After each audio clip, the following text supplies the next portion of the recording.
Olá, meu nome é Ceissa, sou assistente social da Coordenação de Atenção à Saúde Psicossocial, da SEDUC.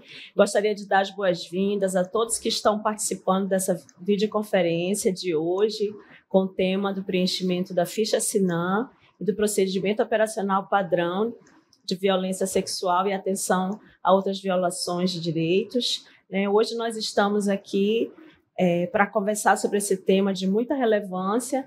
Quero também dar as boas-vindas em nome da nossa secretária de Educação, Arlete Mendonça, em nome da nossa diretora Janibete, diretora de Projetos e Políticas Educacionais, que seja uma manhã muito produtiva. Nós estamos aqui com a nossa parceira de trabalho, a psicóloga Cassandra Torres, da FVS, que vai estar conosco aqui nessa manhã, para a gente tirar todas as dúvidas, fortalecer ainda mais esse trabalho de notificação de violências do nosso Estado.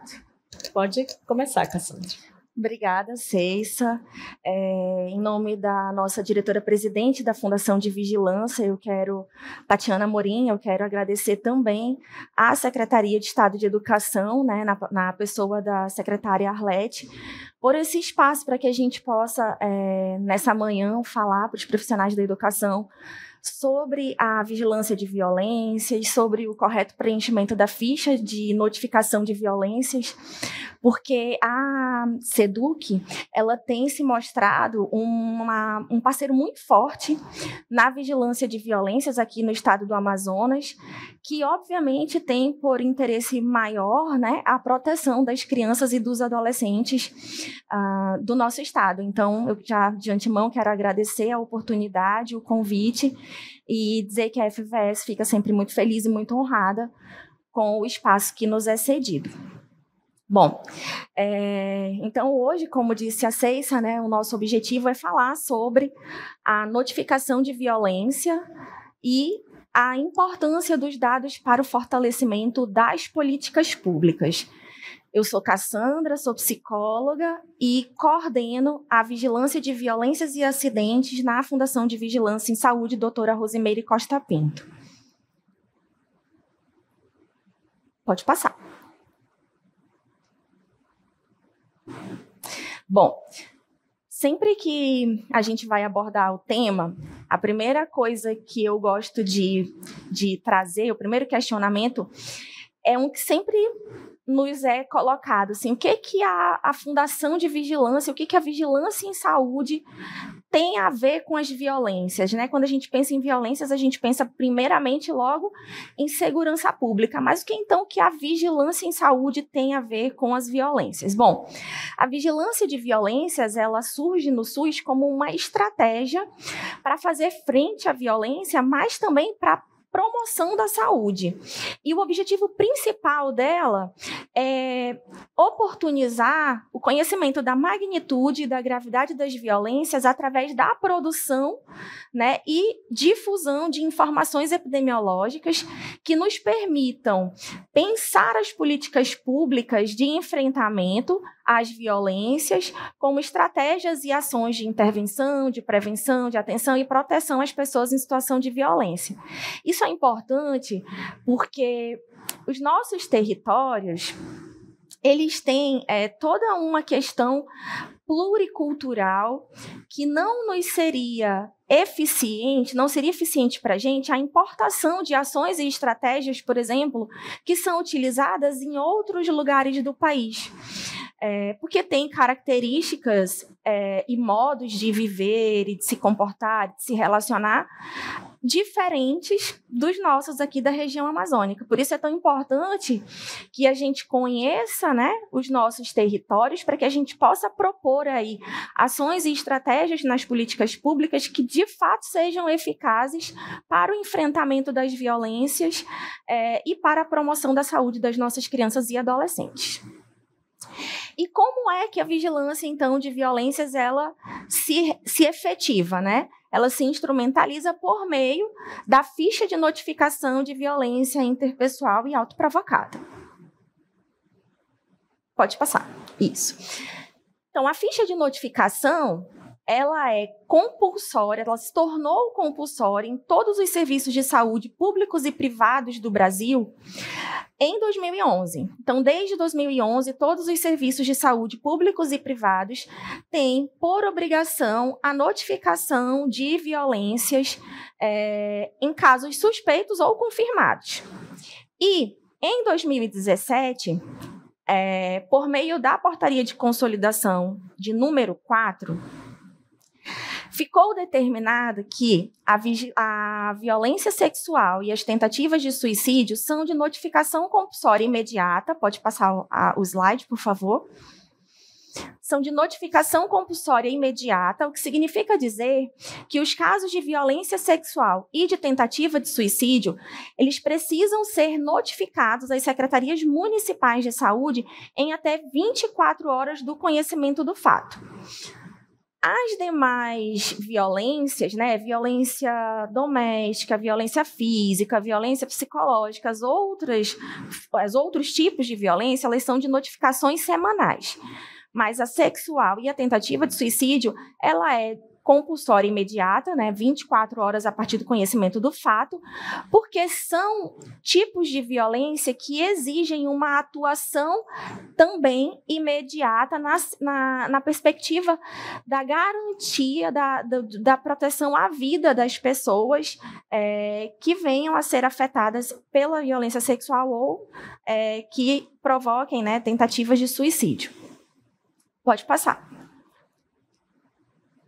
Então, a vigilância, ela precisa ser contínua, né? E ela precisa acontecer articulada e integrada com toda a rede de atenção e proteção integral às crianças em situação de violência. A notificação, ela é para além de um instrumento epidemiológico, ela é um instrumento de garantia de direitos e de acionamento da linha de cuidados que acontece numa perspectiva intersetorial.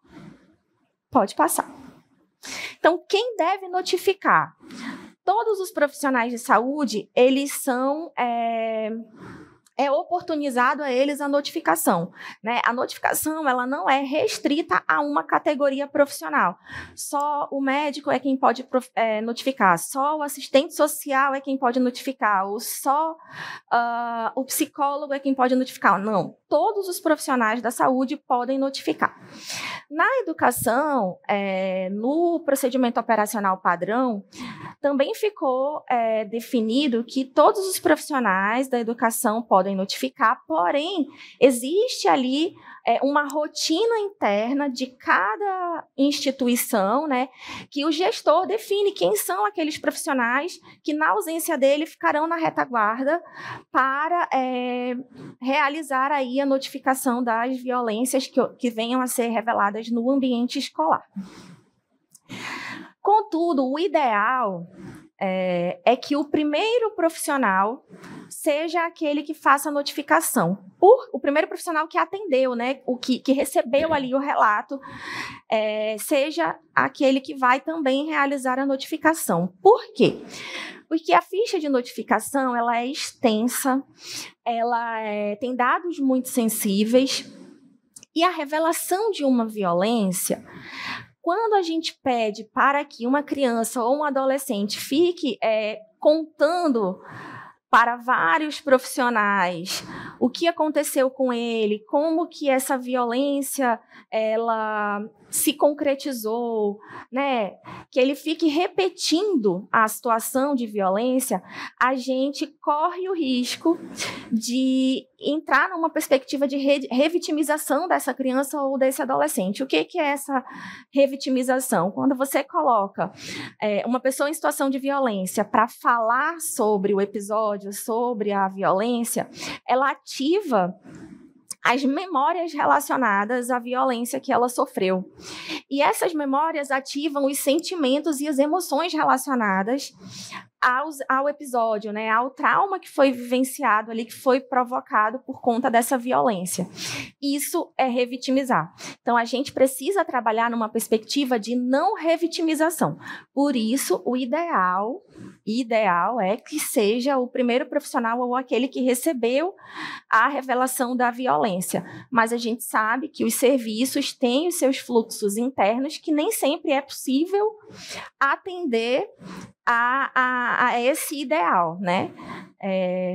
Mas a gente precisa estar sempre reforçando que essa é o cenário que vai oportunizar, né, o nosso trabalho no sentido contrário ao da revitimização e, obviamente, no sentido da garantia da proteção integral, né, das nossas crianças e adolescentes. E essa notificação ela precisa acontecer atendendo à Lei Geral de Proteção de Dados, atendendo ali aos critérios, né, ao que está definido na Política Nacional de Humanização. Esse acolhimento precisa ser humanizado, precisa ser responsável, precisa ser ético, né? A pessoa que vai entrar em contato com as informações relacionadas à revelação de uma violência, ela precisa garantir a ética e o sigilo no tratamento desses dados. Existem comunicações que são exigidas por lei, como, por exemplo, quando a violência ela acontece, né, com crianças ou adolescentes, estabelecido pelo Estatuto da Criança e do Adolescente, é necessário que se faça uma comunicação ao Conselho Tutelar e ou, né, às outras autoridades competentes, como a delegacia, nos municípios em que não haja delegacia especializada, há uma delegacia de polícia, um distrito integrado de polícia, e onde haja delegacia especializada, as delegacias especializadas. Essa comunicação, é importante que seja dito, ela não pode ser feita com a cópia da ficha de notificação. A cópia da ficha de notificação não pode ser encaminhada com o objetivo, né, de compartilhamento de informações. A ficha de notificação ela deve ficar no serviço, que é o serviço notificante, e ir para a vigilância epidemiológica, que é quem vai poder inserir os dados dessa notificação no Sistema de Informação Nacional de Agravos de Notificação, que é o SINAM. Então, ela só pode ir, né, para a vigilância epidemiológica, a original, e uma cópia deve ficar na unidade notificante. E nós sugerimos, né, que sejam consultadas duas notas técnicas, a nota técnica 031 da Fundação de Vigilância, onde tem aí, né, essas comunicações que são exigidas por lei e que também orienta o fluxograma da ficha de notificação, e a nota técnica 07 de 2024 para os serviços em Manaus, que é uma nota técnica da Censa, que também tem o mesmo objetivo de orientar o fluxograma da ficha de notificação. Temos também a nota técnica 048. Essa nota técnica ela já é uma atualização de uma anterior, de 2022, e ela versa sobre a não obrigatoriedade do preenchimento do campo notificador. Pode passar o slide. Então, neste campo que aparece na tela, o campo notificador, o profissional que preenche a ficha de notificação, ele não é obrigado a colocar o nome dele, a função dele e nem a assinar a ficha. Fica, então, apenas a identificação do serviço ou do município, né? Mas o profissional ele está desobrigado da identificação nestes três campos aí do bloco notificador. E aí, por que a gente precisa dar destaque, né, para a questão da proteção de crianças e adolescentes em situação de violência? Primeiro, porque está definido na Constituição Federal, no artigo 227, mas também no ECA, por meio do artigo 4º, que criança e adolescente possuem absoluta prioridade em todo o território nacional. E dizer que criança e adolescente possuem absoluta prioridade em todo o território nacional quer dizer que não nos é dado a escolha de oportunizar a criança ou adolescente apenas o direito, por exemplo, à saúde, negligenciando outros direitos, como o direito à dignidade e ao respeito. A gente precisa garantir que todos os direitos da criança e do adolescente sejam garantidos, sejam dados a ela e que ela seja tratada de forma integral, com absoluta prioridade, entendendo que, por absoluta prioridade, tem aí o princípio do melhor interesse da criança. Qualquer situação, criança ou adolescente, precisa ter aí a garantia do seu bem-estar e dos seus direitos. E aí eu trago alguns marcos legais que são importantes de serem destacados, para os profissionais da educação. Interessa a gente destacar que a Lei 14.679, sancionada em setembro de 2023, alterou a Lei 9.394, que é a Lei de Diretrizes e Bases da Educação, para incluir a proteção integral dos direitos de crianças e adolescentes entre os fundamentos da formação dos profissionais da educação. Então, a proteção integral dos direitos de crianças e adolescentes, a partir, então, de 2023, a partir desta lei, ela passa a versar como um fundamento da formação dos profissionais da educação. Pode passar? Um outro destaque que a gente faz é a Lei 13.431 de 2017, conhecida como Lei da Escuta Protegida. A Lei da Escuta Protegida, eu destaco aqui que ela define 5 tipos de crimes, 5 formas de violências contra crianças e adolescentes. Então, ela define ali a violência física, a violência psicológica, a violência sexual, onde estão o abuso sexual, a exploração sexual comercial e o tráfico de pessoas, e a violência institucional, que está grifada, para que a gente possa pensar as nossas atuações dentro dos nossos equipamentos, entendendo que a nossa atuação enquanto profissionais, ela precisa ser uma atuação que garanta os direitos das crianças e não viole os direitos das crianças e dos adolescentes, inclusive gerando revitimização. Então, a violência institucional, ela está definida na Lei da Escuta Protegida como aquela conduta ou omissão do profissional, seja ele da educação, da saúde, da assistência social, que viole os direitos de crianças ou adolescentes. E, por fim, essa lei, ela destaca ali a violência patrimonial. Pode passar o slide. Temos também a Lei Henri Borel, sancionada em 2022, e o destaque que eu faço em relação à Lei Henri Borel é que, antes da Lei Henri Borel, uma ação ou omissão de um profissional que gerasse algum tipo de violação de direitos de criança ou adolescente poderia ser interpretada como uma penalidade administrativa.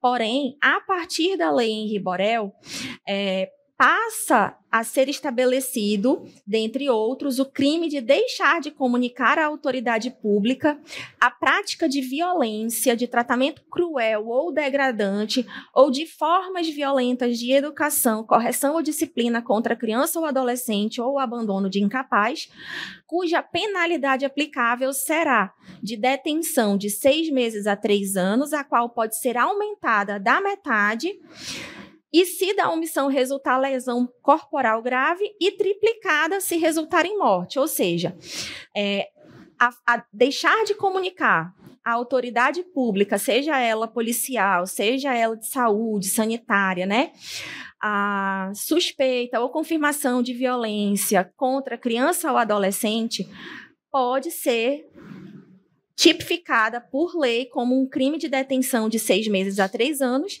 que pode ser dobrado, né, chegar a 4 anos e meio, se da omissão do profissional resultar lesão corporal grave, e triplicada, chegar a 9 anos, se da omissão do profissional resultar a morte da criança ou do adolescente.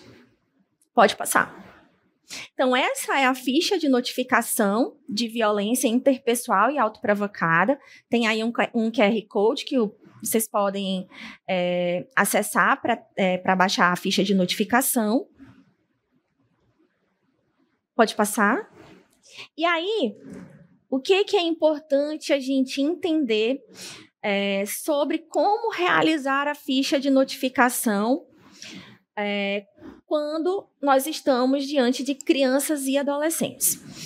Bom, a ficha de notificação, ela é para casos suspeitos ou confirmados de violência. Isso significa dizer que, já na suspeita, nós devemos realizar a notificação, né? Não é só quando a gente tem certeza da ocorrência da violência que a gente tem essa obrigação da notificação. Já na suspeita mesmo, a gente precisa notificar. E a notificação, ela é para homens e mulheres em todos os ciclos de vida, se for uma violência doméstica ou intrafamiliar, se for tráfico de pessoas, se for intervenção legal, se for violência sexual, se for trabalho escravo, tortura, uma violência autoprovocada, que é aquela que o sujeito provoca sofrimento a si próprio, trabalho infantil ou violências homofóbicas. Em todos esses casos, a gente notifica homens e mulheres em todos os ciclos de vida, ou seja, criança, adolescente, pessoas adultas e idosos. Quando a violência é comunitária ou extrafamiliar, nós notificamos somente os grupos vulneráveis. E quais são esses grupos vulneráveis? Crianças, adolescentes, mulheres, pessoas idosas, indígenas, pessoas com deficiência e população LGBTQIAPN+. Quando se trata de criança ou adolescente, então, nós notificamos todos os tipos de violência.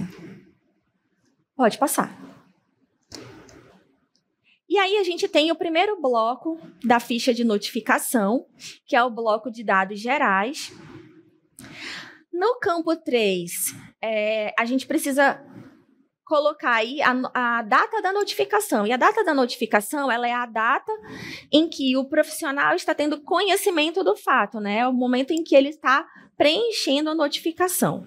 A data da ocorrência da violência, ela é a data do último episódio da violência. Então, numa violência crônica, aquela que já vem acontecendo ali há um período de tempo, o profissional vai colocar neste campo 9 a data do último episódio da violência. Quando a criança ou adolescente não souber especificar a data da ocorrência da violência, o profissional deve ajudar a criança a chegar a uma data aproximada. Exemplo, foi próximo do Natal, foi próximo da Páscoa, tinha sol no céu ou tinha lua. Você vai ajudando a criança a encontrar ali uma data aproximada e o profissional coloca, então, neste campo, a data aproximada quando a criança ou adolescente não souberem especificar a data do último episódio. E em caso de data aproximada, além de colocar essa data aproximada no campo 9, o profissional vai lá nas observações adicionais e escreve ali que a data da ocorrência foi uma data aproximada. No campo 6, o profissional, neste quadradinho aí, vai preencher com o número 3, informando, então, que se trata de um estabelecimento de ensino, e no campo 7 vai colocar ali qual é a escola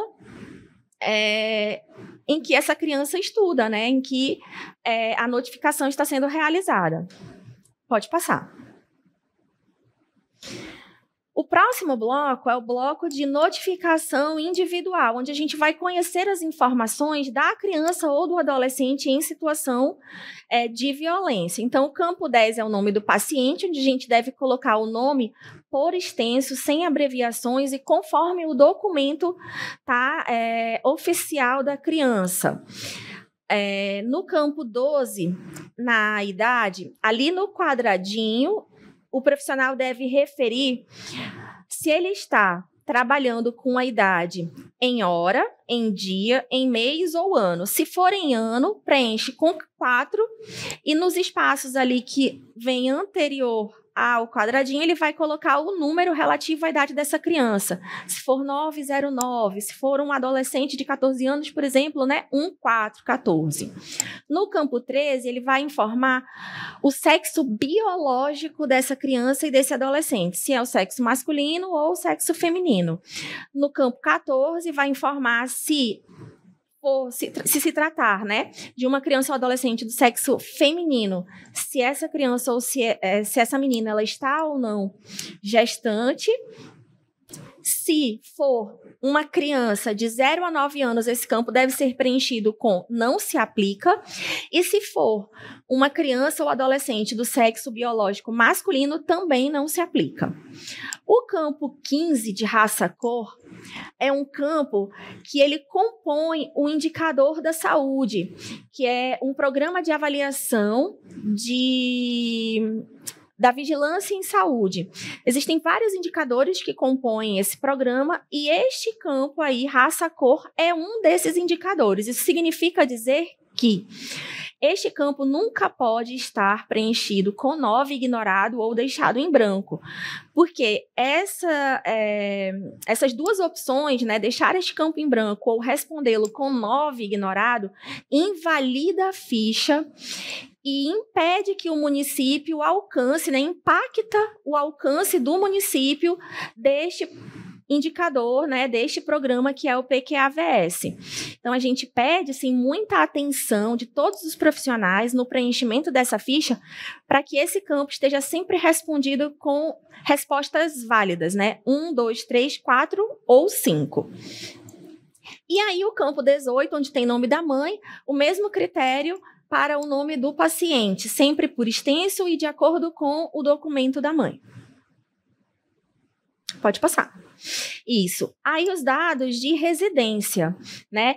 Os campos que estão circulados são os campos que o profissional deve se preocupar com o preenchimento, tá? Os que não estão circulados, então o profissional não precisa atentar para o preenchimento desses campos, eles são automáticos no sistema. E quando for uma situação de pessoa que esteja em situação de rua, aí a gente coloca neste campo de dados de residência as informações do território que essa pessoa mais é encontrada, aquele território com o qual ela mais se identifica. Se não houver, se for uma pessoa mais andarilha mesmo, aí o preenchimento deve ser do equipamento. Pode passar. No bloco de dados da pessoa atendida, o campo 33, a gente só vai preencher nome social se a pessoa, de fato, utiliza nome social. Se não for o caso, esse campo pode permanecer em branco. O 34, ocupação, é só para quem tem uma ocupação e ele deve ser preenchido de acordo com o Código Brasileiro de Ocupações. Crianças ou adolescentes menores de 16 anos não são permitidas trabalhar no nosso país, né? Configuraria aí trabalho infantil. Então, crianças e adolescentes menores de 16 anos, neste campo 34, a gente deve escrever não se aplica.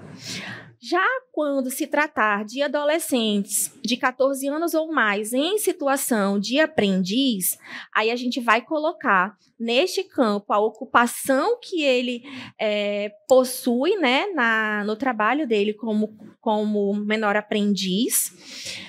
E vai lá nas observações complementares e escreve ali que o adolescente está em condição de menor aprendiz. O campo de situação conjugal ou estado civil, quando se tratar de crianças de 0 a 9 anos, esse campo deve ser preenchido com não se aplica. A partir de 10 anos, aí a gente já pede, né, o instrutivo dessa ficha de notificação já orienta que seja oportunizado ao adolescente que ele fale sobre a situação conjugal ou estado civil dele. Eu gosto de destacar aqui que casamento infantil, ele não é permitido no nosso país, mas infelizmente ele é uma realidade. Então a gente pede muito que os profissionais, quando estiverem diante de situações de casamento infantil, que eles pontuem isso na ficha de notificação, porque é dessa forma que a gente tem como conhecer, né, e mapear a situação do casamento infantil dentro do nosso estado, para, de fato, propor aí políticas públicas de enfrentamento a essa realidade, que é uma realidade que viola os direitos, né, das crianças e dos adolescentes, principalmente das nossas meninas, que viola os direitos à dignidade sexual dessas meninas, que erotiza e que adultiza essas meninas muito cedo, né? Que rompe aí com todo um processo de desenvolvimento, né, antecedendo aí vivências que deveriam vir só na vida adulta mesmo e que acabam acontecendo de maneira inadequada e violadora mesmo para essas meninas. Então, sempre peço para que os profissionais que estiverem diante de situações que tenham conhecimento, né, de meninas em situação de casamento infantil, que informem isso na ficha de notificação. Quanto à orientação sexual e identidade de gênero, são dois campos que a gente, quando vai fazer uma análise desses dados, né, no banco, no Sinam, a gente percebe que ainda estão muito cercados, assim, de tabus, de estigmas, e que a gente precisa sensibilizar os nossos profissionais para uma atuação ética que respeite a dignidade dos nossos adolescentes. Orientação sexual e identidade de gênero são campos que devem ser autodeclarados, né, a partir de 10 anos. De acordo com o instrutivo, também já deve ser oportunizada a autodeclaração sobre a orientação sexual e identidade de gênero. Orientação sexual é o modo como nós, indivíduos, nos relacionamos afetiva e sexualmente, e identidade de gênero é o modo como nós nos identificamos, como nós nos enxergamos. Então, assim, a gente sabe que a população LGBTQIAPN+, é uma população que está vulnerável a inúmeras formas de violências, principalmente a violência sexual, né? A gente tem relatos em literatura científica da correção, né, que chama da violência sexual utilizada como correção, e eu coloco isso como bem entre aspas mesmo, porque não deveria ser entendida dessa forma. São situações em que as pessoas da população LGBTQIAPN+, na sua vivência, né, elas são vitimizadas e os seus agressores dizem e verbalizam que essas violências acontecem para que elas aprendam a se relacionar com as pessoas do sexo oposto. E, enfim, a gente precisa entender essas violências. A gente tem valores pessoais, valores morais e valores religiosos, que nós temos direitos constitucionais de externalizar esses valores na nossa vida privada, mas na nossa vida profissional a gente precisa atuar com a ética e com a garantia da dignidade de todas as pessoas, independente da sua identidade de gênero ou da sua orientação sexual. Então, aqui eu faço um apelo mesmo à sensibilidade de todos os profissionais para que, no preenchimento dessa ficha, para que oportunizem a autodeclaração, né, as pessoas, as crianças, aos adolescentes em situação de violência, para que a gente também possa entender como que se dá a violência à população LGBTQIAPN+, no Amazonas, para que a gente possa pensar em formas de enfrentar essas violências e de proteger a população LGBTQIAPN+, no nosso estado. Os campos 38 e 39 são campos relacionados, por isso essa setinha. Isso significa que o que você preenche no campo 38 vai determinar o que você vai preencher no campo 39. Então, se no 38 você diz que a criança ou adolescente possui uma deficiência, no 39 você tem que dizer qual ou quais deficiências ou transtornos essa criança possui. Se no 38 você diz que não, no 39 você preenche tudo com não se aplica. Pode passar. Os dados da ocorrência, né? Eu também circulei aí os campos que devem ser preenchidos. A hora da ocorrência, ela segue o mesmo critério da data da ocorrência. Se a criança ou adolescente não souberem especificar a hora exata, o profissional ajuda a criança a encontrar, né, uma hora aproximada e informa essa hora aproximada também nas observações complementares. O campo 53, ele quer saber se a violência que está sendo notificada é uma violência de repetição, ou seja, crônica, ou se é uma violência aguda.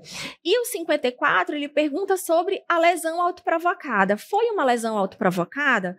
O que é lesão autoprovocada para esta ficha de notificação? São apenas 2 casos. Tentativa de suicídio ou as autolesões, que são aquelas agressões, né? Cortes, queimaduras que os adolescentes, as crianças provocam em si mesmas, tá? Ideação suicida, ela é um comportamento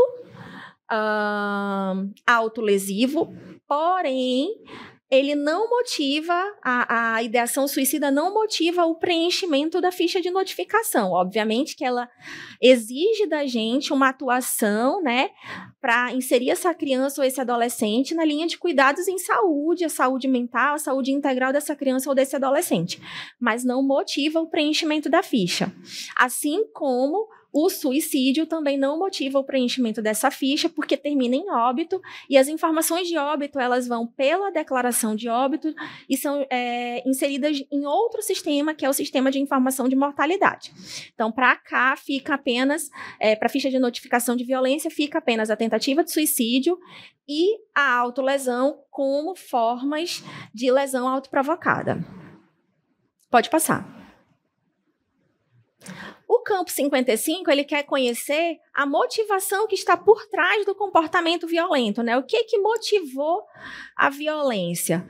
O 56, o profissional vai informar qual é a violência que motivou essa notificação. É claro que a gente sabe que uma violência, ela geralmente acontece relacionada, vinculada a outros tipos de violência. Por exemplo, a violência sexual é muito comum que ela esteja pelo menos vinculada a uma violência psicológica também. Mas neste campo, no 56, a gente só responde com um, que é sim, para o principal tipo de violência referida. As outras violências a gente vai informar também no campo de informações complementares. E aí pode dizer lá, o aluno refere ainda, exemplo, violência psicológica e violência física. Tá? O campo 57 pede para que a gente informe qual foi o meio de agressão utilizado na prática da violência. Pode passar. Lá no 54, quando a gente responde que a violência foi autoprovocada, no 56, o sim não vai estar para violência física, tá? O sim deve ser colocado em outros, e nesse espaço aí embaixo, o profissional vai escrever qual é o tipo de lesão autoprovocada que ele está notificando. Tentativa de suicídio ou autolesão. E quando no bloco de violência ainda, no campo 56, o profissional estiver notificando uma violência sexual, lá no 58 ele vai precisar dizer qual é o tipo de violência sexual que ele está notificando. E o 58 admite sim para mais de um tipo de violência. Então, é um assédio sexual? É um estupro? É uma pornografia infantil? É exploração sexual ou é outro tipo de violência sexual, como, por exemplo, a importunação sexual?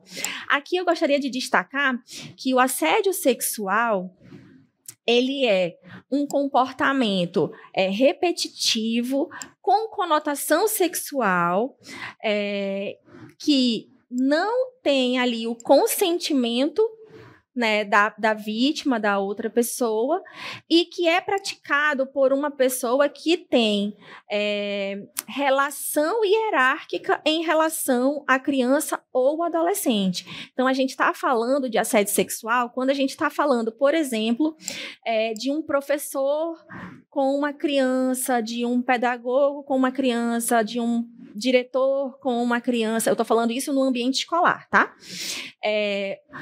Fora do ambiente escolar, quando é um pastor, quando é um padre, ou seja, eu estou dando exemplo de pessoas que possuem uma relação hierárquica em relação a essa criança. E quando é um comportamento verbal, né, um convite insistente, por exemplo, para uma carona que tem ali uma conotação sexual, que é ali passar a mão no cabelo, fazer, por exemplo, elogios, mas todos com conotação sexual. Porque quando existe ato libidinoso, né, aí a gente já está falando de um outro tipo de violência sexual, que é o estupro para maiores de 14 anos, quando não há consentimento, e o estupro de vulnerável para menores de 14 anos, independente de haver consentimento da criança, do adolescente ou dos familiares. Porque o artigo 217-A do Código Penal, ele define que o estupro de vulnerável é o crime da conjunção carnal ou de outro ato libidinoso praticado com menor de 14 anos ou com pessoa que por enfermidade ou transtorno não tenha condições de oferecer resistência ao ato sexual, né? Então, ali são pessoas que têm alguma enfermidade, algum transtorno, que mesmo que estejam acima de 14 anos, não conseguem oferecer resistência. Ou que tenham sido alcoolizadas, drogadas e que também, por essa ocasião, não podem oferecer resistência. Isso também vai configurar o estupro de vulnerável.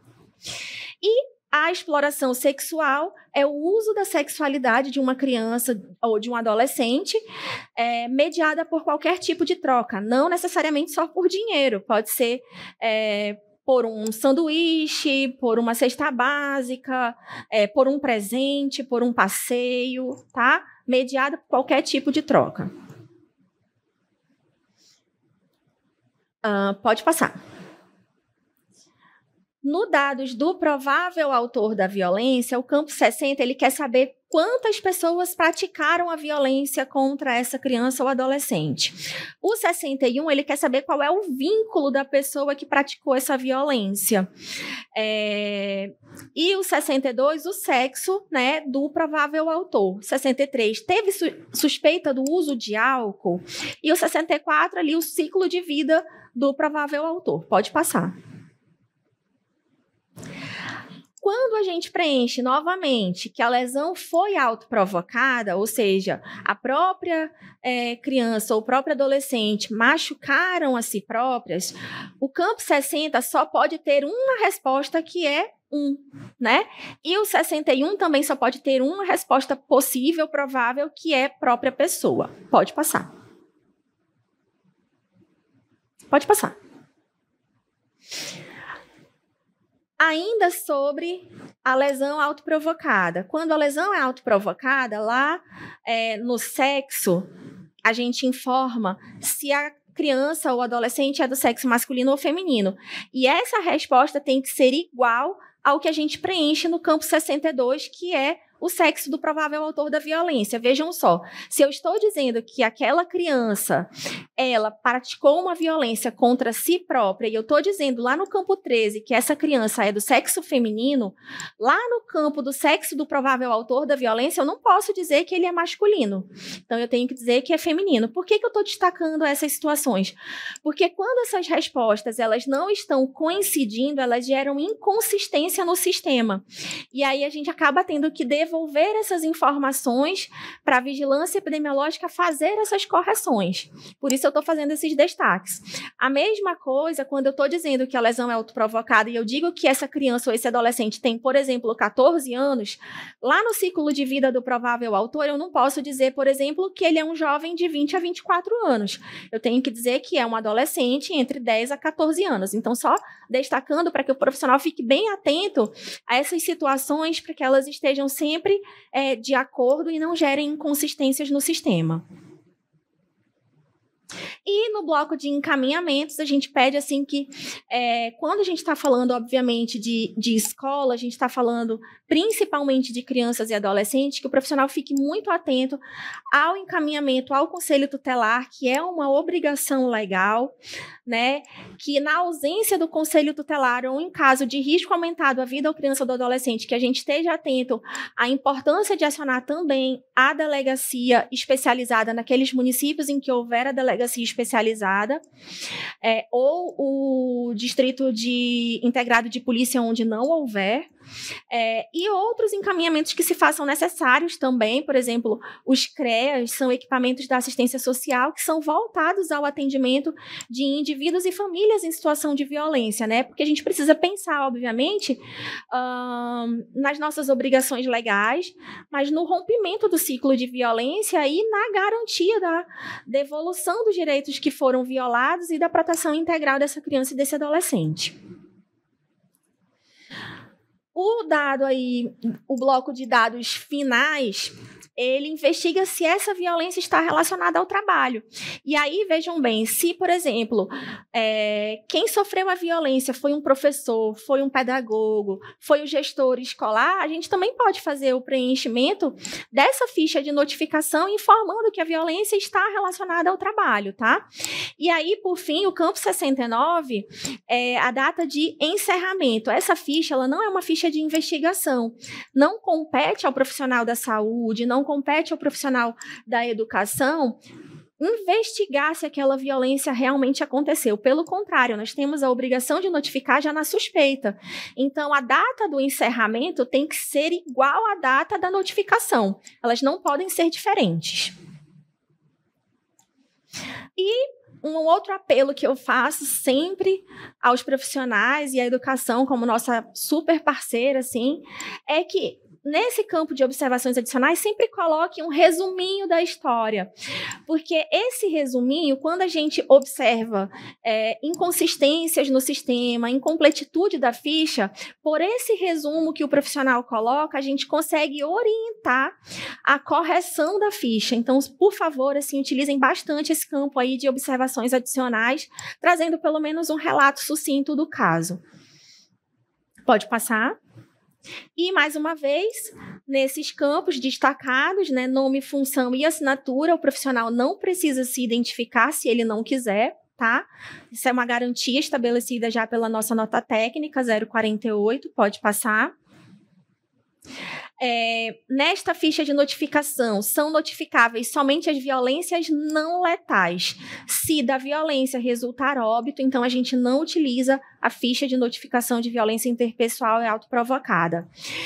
Meninas grávidas e parturientes em que a concepção do bebê tenha acontecido até 13 anos e 11 meses, ou seja, abaixo dos 14 anos, a gente precisa fazer a ficha de notificação informando, né, notificando a violência sexual, mesmo que essa menina ela não esteja referindo ao profissional que ela tenha sido forçada, que ela tenha sido agredida, mesmo que ela esteja dizendo ali que ela consentiu com o ato. Se tratar, né, de uma gravidez em que a concepção do bebê tenha acontecido quando a menina ainda tinha até 13 anos e 11 meses, a gente tem que notificar a violência sexual. Isso está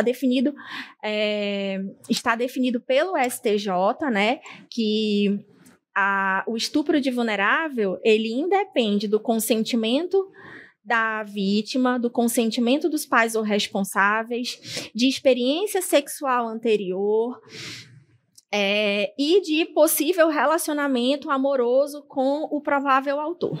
Então, a gente, tendo aí esses casos, a gente precisa notificar a violência sexual.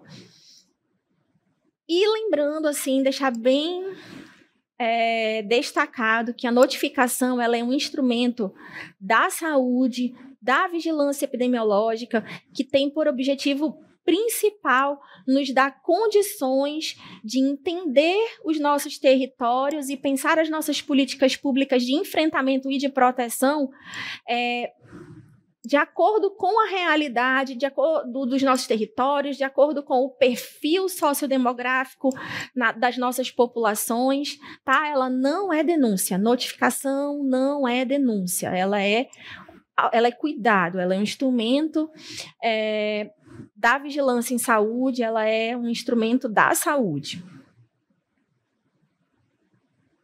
E aí, tem um QR Code para que vocês possam acessar e baixar um aplicativo, que é o Notiviva. Através desse aplicativo, é possível ter várias informações, mas o principal que eu destaco aqui é que todas essas informações que eu trouxe e outras mais podem ser buscadas pelo profissional através desse aplicativo. Aí, né, quando ele clica lá em como notificar, ali no item 4, abre essa segunda janelinha, onde tem o 4.2, como preencher a ficha. E aí, onde tem a lupinha, o profissional pode digitar qual campo da ficha está gerando dúvida para ele, e o aplicativo vai dizer para ele como preencher esse campo que ele, porventura, tenha dúvida. Então, esse aplicativo, ele é gratuito, funciona offline, não utiliza o pacote de dados, e está disponível para iOS e Android. E aí, também tem um QR Code para acessar o site da FVS. Nesse site da FVS, vocês podem ver aí que é um painel epidemiológico que a gente pode conhecer informações que são geradas através desses dados produzidos pelo preenchimento da ficha de notificação. Então, olha só, aí nessa evolução temporal, a gente tem informações desde 2010. A gente está mostrando aí, como vocês podem ver aqui, as informações de 2025, mas vocês podem selecionar os anos de interesse de vocês. E também estamos informando todos os municípios, mas aqui também dá para selecionar por município, como dá para selecionar faixa etária, sexo, raça, cor.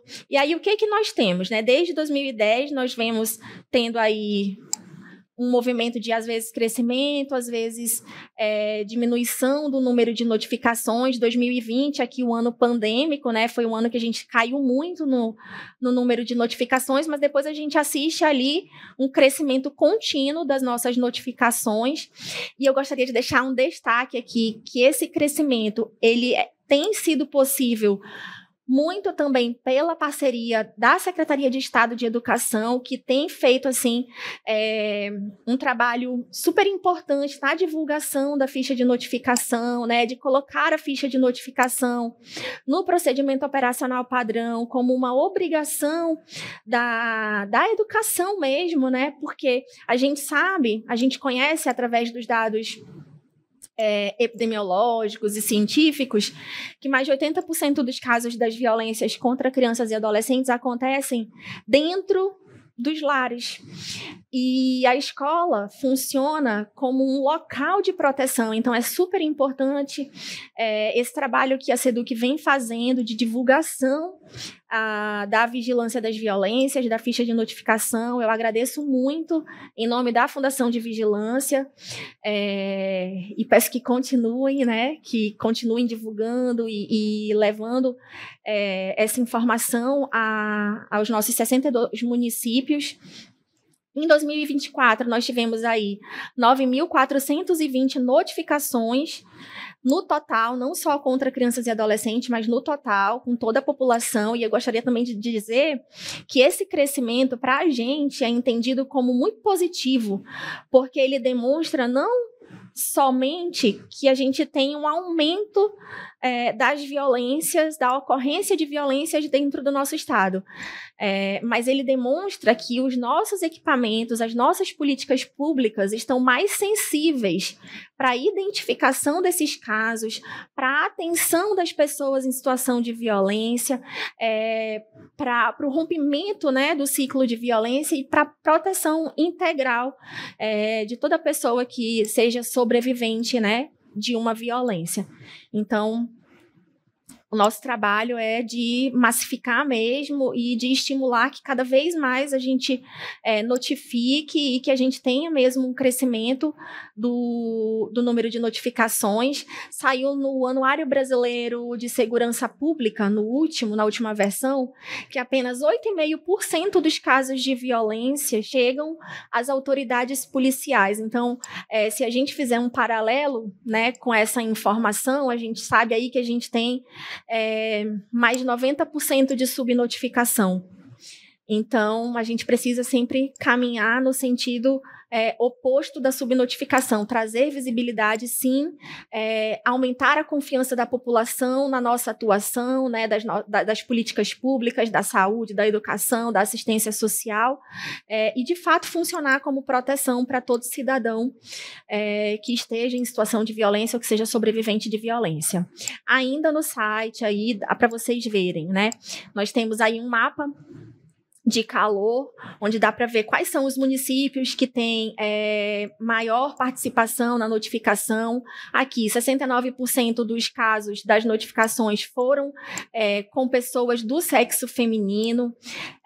A principal faixa etária afetada pela violência no Amazonas é de adolescentes de 10 a 14 anos, seguido, então, aí de pessoas, né, adultas de 20 a 29 anos. Raça, cor, principalmente pardas, seguidas das pessoas indígenas. 11% das violências foram notificadas com pessoas indígenas, em área urbana principalmente, mais 22% em área rural. E lá embaixo, então, é possível fazer uma pesquisa aí por município, né? Como é que cada município vem notificando. Aqui em 2022, em 2025, por exemplo, nós podemos mostrar aqui, Benjamin Constant teve 17 casos. Opa, sumiu. Aqui. 18 casos, acho que foi atualização do sistema, 18 casos notificados em janeiro, 69 casos notificados em fevereiro, 39 casos notificados em março e 5 em abril. Então, dá para fazer esse acompanhamento e aí é isso. Também é possível acessar boletins epidemiológicos, tá? No site da Fundação de Vigilância. Também coloquei aí um QR Code, porque esse é o boletim mais recente que nós publicamos do panorama epidemiológico da violência sexual contra crianças e adolescentes no Amazonas entre os anos de 2020 e 2024. Pode passar. E aí nós temos também a cartilha Cunhantã, Curumim e a Flor, que é resultado de um trabalho em parceria da Fundação de Vigilância em Saúde do Amazonas, com a SEDUC, o Ministério Público do Trabalho, o Tribunal Regional do Trabalho e o IACAS, né, o IACAS, que é uma organização da sociedade civil, que realizaram em 2023 um concurso de desenhos e poesias para todas as escolas estaduais do estado do Amazonas, alusivo ali à campanha Faça Bonito, né, da proteção às crianças e adolescentes contra as violências sexuais. E como resultado desse concurso, nós tivemos essa cartilha que traz aí os desenhos e as poesias que foram premiadas e traz também outras informações importantes que podem ser utilizadas, e a gente espera sim que sejam utilizadas dentro das nossas escolas, dentro das comunidades, num trabalho mesmo de psicoeducação, né, para que a gente possa fortalecer as nossas crianças e adolescentes com conhecimento que sirva à autoproteção delas. Pode passar. Aí algumas referências que eu utilizei. E o meu agradecimento, né, em nome, mais uma vez, da Fundação de Vigilância. Aqui tem um e-mail que fica aí para caso de dúvidas que vocês possam vir, que precisem, né, se aproximar da gente por qualquer razão. A gente fica muito feliz com os contatos que recebe, dar apoio técnico a todos os municípios é uma obrigação nossa e que a gente faz assim com muito prazer. Então, se precisarem, fica disponível aí o nosso e-mail. E o meu agradecimento final à CEISA e à Secretaria de Estado de Educação por essa oportunidade. Muito obrigada, Cassandra, pela sua participação, né? As informações que você trouxe aqui, com certeza, são muito pertinentes, importantes para que a gente continue fazendo esse trabalho em parceria e fortalecendo cada vez mais a proteção integral de crianças e adolescentes do nosso Estado, né? E, de modo especial, da nossa rede estadual de educação. Muito obrigada. Então, vamos dando continuidade ao nosso momento de hoje, né? Falando um pouquinho também, trazendo aí, salientando algumas informações também, já estamos nessa caminhada desde 2021, né? Referente ao procedimento operacional padrão de atenção à violência sexual e outras violações de direitos contra crianças e adolescentes. Pode passar. Então, esse é o nosso documento, né, que norteia os procedimentos de como a rede estadual de educação deve agir, né, diante de uma situação ou de violência sexual ou de outra violação de direitos também contra crianças e adolescentes, né? Pode passar. Aqui nós temos essa imagem com o QR Code, que pode ser acessado o documento, né? Embora todas as coordenadorias distritais de educação e coordenadorias regionais de educação já tenham acesso ao documento, né? Mas é sempre bom a gente fortalecer a divulgação do documento. Eu fiquei muito feliz, né, na conversa inicial com a Cassandra, quando ela sempre salienta que ela divulga, né, muito fortemente o trabalho da Secretaria de Educação com o procedimento operacional padrão, né? Então, nas formações que ela realiza, nas orientações que ela realiza aí em seus trabalhos nos municípios e na capital, ela sempre enfatiza a importância de ser utilizado o procedimento operacional padrão para que, de fato, seja feito os registros, as notificações, os encaminhamentos, né? Ocasionando aí a consequência, de fato, da proteção integral da criança e adolescente que vivencia alguma situação de violência. Pode passar. O objetivo do POP é informar, orientar e estabelecer procedimentos adequados quanto ao processo de acolhimento, registro e notificação à rede de proteção dos casos de violência sexual e outras violações de direitos, sinalizados pelos estudantes e também observados pelos profissionais da educação, conforme previsto na Lei Federal número 13.431, de 2017. E aqui a Cassandra já salientava, né, alguns pontos que essa legislação traz de formas de violência contra criança e adolescente, como a violência física, a violência psicológica, a violência sexual, a violência institucional, também aí com o risco da questão da revitimização, que é algo que a Secretaria de Educação vem discutindo muito veemente também, né, da importância de ser realizados os procedimentos de forma correta, especialmente para que seja evitado essa questão da revitimização, né? A partir do momento que a vítima revela o que ocorreu, essa revelação deve ser feita somente uma única vez, né? E aí os serviços da rede de proteção vão seguir em frente com os encaminhamentos, com as orientações, com os procedimentos aí, no sentido de proteger ao máximo a integridade da criança e do adolescente. Pode passar. Nós trouxemos aqui algumas considerações, né?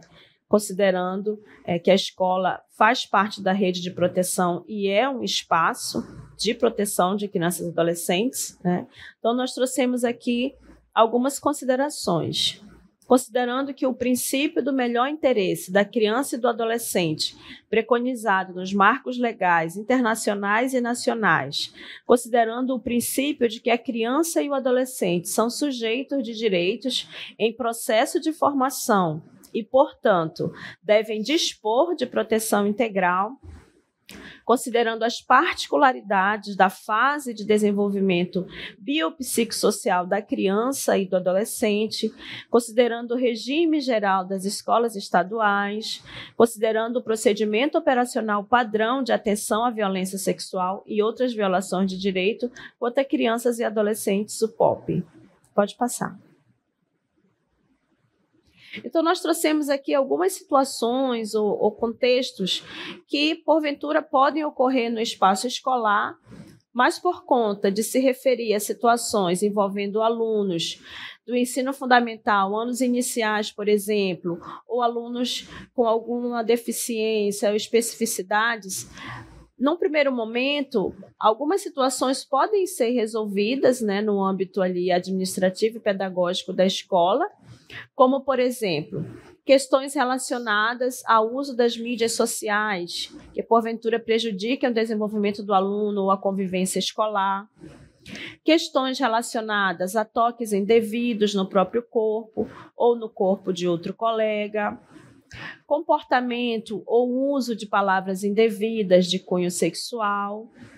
Comportamentos como brincadeiras, jogos, desafios, ou ainda o uso de palavras que ofendam outros colegas ou que coloquem em risco a integridade própria ou de outrem, né? Então, são situações que, por vezes, podem ocorrer no espaço escolar, mas que podem ser ainda resolvidas ali no âmbito administrativo e ou pedagógico da escola, né? Com atividades, com diálogos, mas é claro que dependendo da situação e da complexidade da situação ocorrida, deve-se sim, de maneira inicial, ser feitos os procedimentos do POP, né? Pode passar. Então, orienta-se ainda que, no caso da direção escolar, né, seja realizado como prioridade os procedimentos internos, administrativos e pedagógicos nas situações que envolverem os estudantes matriculados no segmento do ensino fundamental anos iniciais, com base nas seguintes condutas. Então, aqui são só apenas sugestões, né, de atividades que a escola já realiza no seu cotidiano de atividades, né, baseado no regimento geral, aí que nós vamos salientar diante de algumas situações, como, por exemplo, reunião para comunicação e orientação aos pais ou responsáveis quando se tratar de uma situação individual de um aluno, né, não necessariamente, no primeiro momento, precisa ser tratado em cunho coletivo, se for uma situação que não é recorrente, é algo que está acontecendo pela primeira vez e que pode ser resolvido ali no âmbito pedagógico e familiar individual com aquele aluno, né? Reunião com os pais dos alunos de forma separada para a escuta e orientação quando houver mais de um aluno envolvido. É interessante que nesse diálogo não seja colocado famílias no primeiro momento ali juntas para evitar maiores conflitos, né, e possível dificuldade de diálogo em resolver, especialmente quando se tratar de situação de um indivíduo somente, né, de um aluno envolvido na situação. Comunicação para a Coordenadoria Distrital de Educação ou Coordenadoria Regional de Educação para solicitação de apoio da equipe psicossocial, quando necessário for, quando a situação ocorrida pedir, né, essa intervenção aí mais ampla no atendimento, né, ampliando aí para o acolhimento psicossocial e intervenção da equipe psicossocial como um todo, né, deve ser acionado também. Realização de atividades de cunho educativo, como rodas de conversa com os alunos em sala de aula ou em outros espaços de trabalhos coletivos também da escola, né? Dependendo do contexto também, esses momentos de atividades de cunho coletivo auxiliam muito, né, na resolução de conflitos, de alguma situação que possa estar acontecendo no espaço escolar, na sala de aula, que está aí trazendo entraves, né, e impactos não tão positivos aí no que se refere ao rendimento escolar, às relações interpessoais no espaço escolar, à convivência social no espaço escolar como um todo. Pode continuar. Também a comunicação ao Conselho Tutelar por meio de relatório, informando a situação e indicando as medidas que a escola já aplicou, né, a fim de solicitar apoio ou acompanhamento para os alunos envolvidos naquela situação específica. Recomenda-se ainda que as situações coletivas que envolverem um número maior de alunos sejam abordados na reunião de pais ou responsáveis, também com a finalidade de orientar quanto aos comportamentos adequados para uma boa convivência familiar e escolar, melhor dizendo, né? Então, são recomendações, né, que a escola realiza, né, dentro aí dos procedimentos administrativos e pedagógicos que cabem ao que compete à escola, né, dentro da sua atribuição, realizar aí diante de algumas situações. Pode passar. Vale ressaltar ainda que a SEDUC, né, quando houver a revelação ou ainda só a suspeita de violência sexual envolvendo crianças e adolescentes, os profissionais da educação devem aplicar o procedimento operacional padrão de atenção à violência sexual e outras violações de direitos contra crianças e adolescentes, né, que é o nosso conhecido POP, né? E o POP ele traz aí 3 procedimentos específicos nesse primeiro momento, na segunda tela mais 3, e ao todo são 6 procedimentos que a escola deve adotar toda vez que houver a revelação ou ainda somente a suspeita de violência sexual ou outras violações de direito, né? Primeiro, a escola vai acolher a criança ou o adolescente, né? A vítima que houver feito a revelação da violência, do fato ocorrido, né, será acolhido pela equipe da escola, né, de forma a se sentir à vontade, revelar e se sentir seguro, né, para que a partir daí a escola tome as medidas cabíveis para a proteção dessa vítima e a proteção da integridade, de modo geral, dessa vítima e também para que sejam feitos os outros procedimentos necessários. Pode voltar na mesma tela, por favor.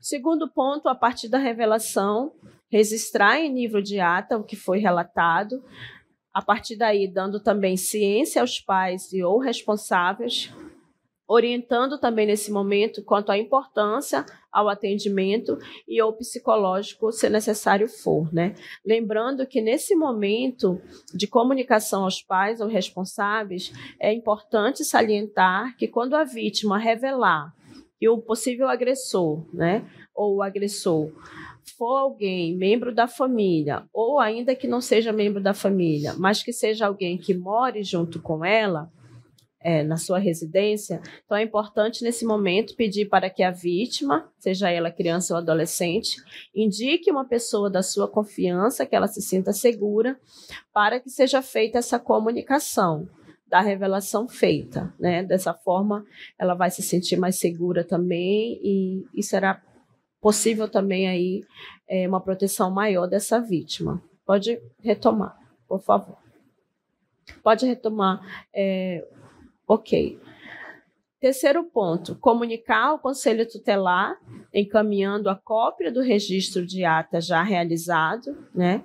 E também os casos de flagrante e violência sexual também devem ser encaminhados para a Delegacia Especializada de Proteção à Criança e Adolescente. No caso dos municípios que não tiverem esse equipamento público no seu município, né, não tiver a delegacia especializada, pode encaminhar para o Distrito Integrado de Polícia, pode encaminhar para a Delegacia Geral do seu município, né, também. Pode passar. Item 4, notificar o Serviço de Vigilância Epidemiológica por meio da ficha de notificação de violências, que hoje, mais cedo, ouvimos, né, brilhantemente as explicações da Cassandra sobre a importância de ser feito o preenchimento dessa ficha de notificação de violências, né? Essa ficha deve ser encaminhada para o setor de epidemiologia, de vigilância epidemiológica da Censa, do seu município, no caso. Os municípios que houverem, né, ou algum entrave com a questão do acesso à internet, pode ser também entregue de forma física, né, dentro de um envelope lacrado, escrito sigiloso, porque assim o setor que receber vai saber que se trata de uma informação, né, que não deverá estar circulando por qualquer setor, né? Por isso existe o setor específico da Censa, né, no caso dos municípios, e na capital também pode ser enviado, para que seja garantido também o sigilo das informações, né? Comunicar a coordenadoria distrital ou coordenadoria regional de educação via CIGED, né, anexando as evidências do registro, né? Essa comunicação já se dá por meio da secretaria, né, e é sempre bom fortalecer a importância de ser feita essa comunicação também à coordenadoria, no caso da capital, a coordenadoria distrital, no caso dos municípios, a coordenadoria regional de educação. E também, não menos importante, o preenchimento do link do formulário de monitoramento de violações de direitos. E esse formulário ele é específico da nossa Secretaria de Educação, né? Ao acessar o link do formulário, também deve ser anexado a cópia do registro do livro de ata e também a cópia da ficha de notificação de violência, né? Como já foi falado hoje, é muito importante que essa notificação seja feita, né? E feita de forma correta, para que os dados de fato sejam registrados, respeitando, né, o nosso contexto local, o contexto que precisamos ter aí dos dados oficiais, né? Pode passar. Pode passar. Aqui, ao acessar o link do formulário de notificação de violência, nós vamos ter acesso a essa tela, que pede para que seja marcado aqui, né, a tipificar de forma bem breve a violência relatada, a violência notificada no formulário, e também tem um espaço para que seja feita uma descrição breve do que foi relatado pela vítima e do que já havia sido registrado também no livro de ata e também na ficha de notificação. É muito importante que esse procedimento do preenchimento do formulário de monitoramento seja realizado. Ele faz parte de todos os procedimentos do POP, né? E o procedimento do POP só está, de fato, efetivado quando chega no preenchimento desse formulário, né, que é específico da nossa secretaria e não menos importante também do que a ficha de notificação do SINAM, porque já foi dito hoje, né, e vamos fortalecer ainda mais o quão importante é a notificação dos dados de violência, né, porque vai fortalecer a promoção e a formulação das políticas públicas, vai permitirem que, de fato, tenhamos dados oficiais para que seja entendido esse contexto da violência de fato, né? Para daí ser proposto políticas públicas eficazes, né, em todas as questões que envolverem aí as notificações. Então, é muito importante que seja feito o preenchimento do link do formulário, né? Vai ser colocado no chat, quem estiver nos acompanhando aí pelo YouTube, o link do formulário, para quem ainda não, por algum motivo não conhecia, não teve acesso, pode estar verificando que vai ser colocado no chat e posteriormente também, se necessário for, pode estar sendo solicitado e as dúvidas que houverem quanto ao preenchimento também podem estar entrando em contato. Pode passar. Essa é a tela, como nós já havíamos mostrado, e onde denunciar situações de violência sexual ou outras violações de direito, né? Aqui nós temos exemplos de alguns serviços da capital, né, como a SEMASC, como a Delegacia Especializada de Proteção à Criança e Adolescente, mas temos também o Disque Denúncia, 181 da Segurança Pública, do Ministério de Desenvolvimento Humanos da Cidadania, temos o WhatsApp, temos também o Disque 100, que funciona a nível nacional também, e no seu município também, quem está nos acompanhando pelo município, pode ser feitas as denúncias também nos equipamentos locais que o seu município dispor aí, né, conforme o seu território. O importante é não deixar de registrar, de notificar, né? No caso da nossa escola, começa com o acolhimento. Quão importante é esse momento, né? E a partir daí, dar continuidade aos outros procedimentos, né? Pode passar. Aqui é o nosso contato institucional, contato telefônico e também do e-mail, que os colegas aí que estão nos acompanhando podem estar enviando também, em caso de dúvidas, né? E posteriormente vamos aí estar tentando esclarecer e fortalecendo ainda mais esse nosso trabalho aí ao que cabe ao acolhimento, ao registro e à notificação de violências. Então, nosso muito obrigada pela participação de todos na nossa manhã. Muito obrigada, Cassandra, mais uma vez, pela sua disponibilidade, pelo seu compromisso com a causa da prevenção à violência, né, no âmbito do nosso Estado, né? Enquanto secretaria, a gente fica muito feliz, e enquanto colegas de profissão também, né, que nós já estivemos juntas em outros trabalhos também, né? Então, a Secretaria de Educação agradece a parceria, o compromisso e a responsabilidade da FVS também no que tange à proteção das crianças e adolescentes do nosso Estado e, de modo especial, da nossa rede estadual.